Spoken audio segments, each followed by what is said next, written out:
This is the third of four DVD sets of Batman the Animated Series. I reviewed the first two.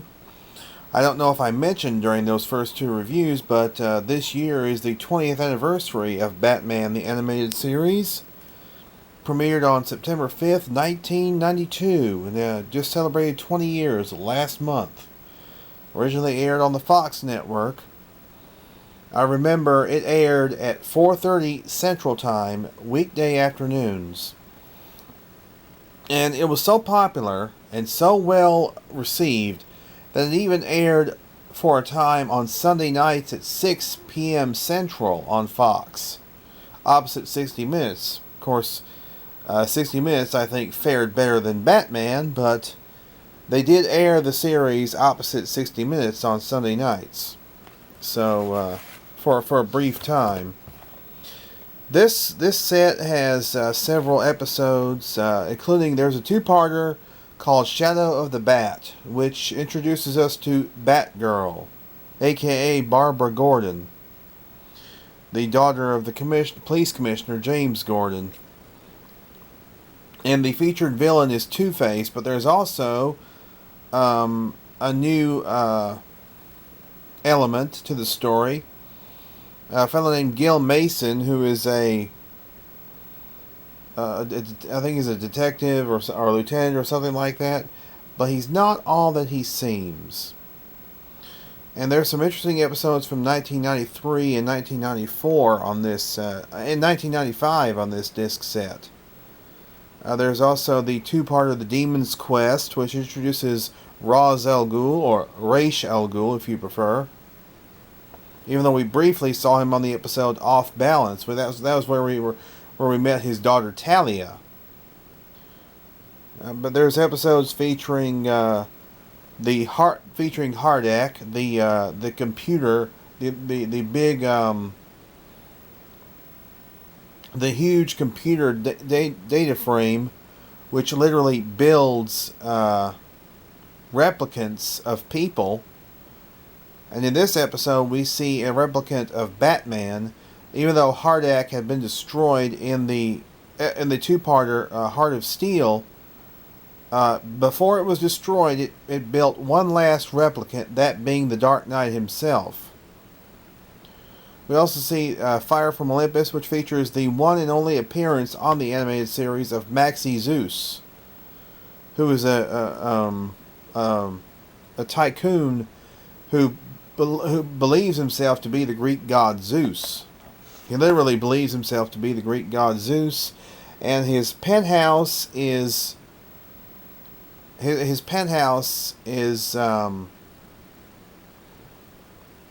designed much like an old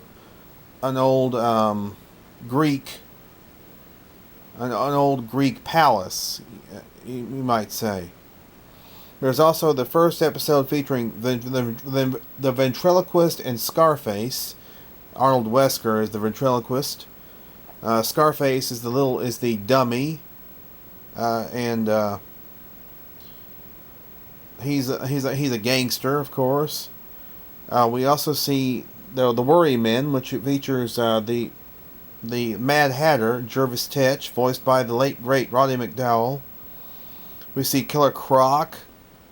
The episode Trial, which I thought was a really good episode, which features just about all the rogues gallery that are in Arkham Asylum. And they capture Batman, and they put him on trial with Harvey Dent as the prosecutor and a crusading DA as Batman's defense, even though she at first does not think Batman has much of a place in Gotham City, because obviously being a vigilante, that would be he'd be an illegal influence. But she has to actually literally defend Batman, and she eventually admits she's wrong and thinks, yes, maybe there is a place for Batman in Gotham City. Then we see some of the episodes from The Adventures of Batman and Robin, which was when the series was moved to Saturday morning. And we have the episode which introduces Bane, which I thought was an interesting episode. We see a villainess named Baby Doll, who was actually a former child actress, and she literally never grew up. There are some people who have a disease, such as what the character Baby Doll has in this episode, which they cannot grow. They still look perpetually like a child. There was also the second appearance of the Clock King, Tempus Fugit?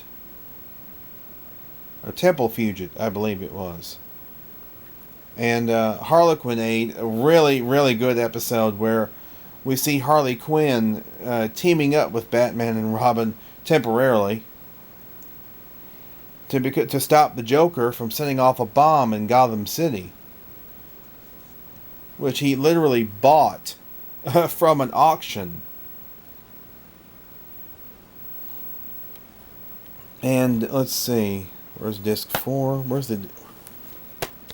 Oh, it must be here. Disc 4, okay. We see Riddler's Reform, where it seems like the Riddler has gone straight after being released from Arkham Asylum. It seems like, he goes into toy manufacturing. He seems like he might be reforming. But as always with Batman's enemies, there's not always that guarantee of them going straight and staying straight.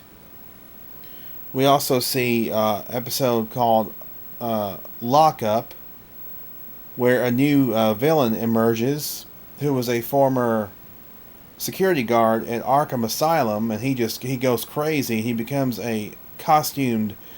He's a vigilante type, except he's a little more extreme than even Batman is. There's also the episode Showdown, which is a flashback episode. It flashes back to Ra's al Ghul's past in the Old West, where he meets Jonah Hex. Also, Deep Freeze is the second appearance of Mr. Freeze, where a billionaire, another billionaire in Gotham City, wants to be the same thing Mr. Freeze is. He wants to be immortal, so to speak. So he wants Mr. Freeze to put him through the same process that created Mr. Freeze. So this fellow goes through the process, and it's all to try and cure Mr. Freeze's wife, Nora, who is still pretty much dead to the world. So there are some really good episodes, and maybe not some so good episodes on this set, but overall, these are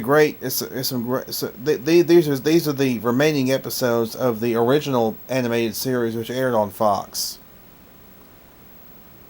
and it's a well done DVD set. If I were to rank it, I'd probably give it about from 1 to 10. I would say about a 9 out of 10. It's good stuff. It's available on Amazon. All four of the Batman the Animated Series DVD sets are available on Amazon, so I recommend getting them.